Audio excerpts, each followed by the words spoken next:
আওয়ামী লীগের মরা গাঙ্গে নৌকা বাবার চেষ্টা করে লাভ নাই। আওয়ামী লীগ আজকে গণ অভ্যুত্থানের মধ্যে দিয়ে মানুষের কাছে প্রত্যাখ্যান হয়েছে, কিন্তু আওয়ামী লীগের দেশব্যাপী একটা সমর্থন আছে এবং সকলে শেখ হাসিনার এই ফ্যাসিবাদী শাসন ব্যবস্থাকে সমর্থন করে নাই।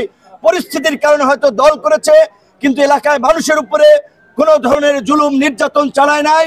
আমি বিএনপি, জামাত, গণ অধিকার, এনসিপি সকল রাজনৈতিক দলকে আহ্বান জানাবো, আওয়ামী লীগের সাধারণ নেতা কর্মী যারা রাজনীতি করতে চায় তাদেরকে আমরা সব দলে জায়গা করে দেব।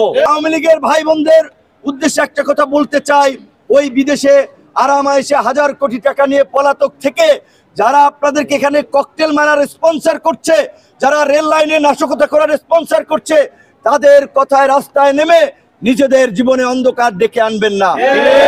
৭৫-এর পরে যেমন আওয়ামী লীগ ২১ বছর পরে ক্ষমতার মুখ দেখেছিল, এই ২৪-এর গণ অভ্যুত্থানের পরে ২১ নয় ৪১ বছরেও রাজনীতিতে আর দাঁড়াতে পারবে না। কাজেই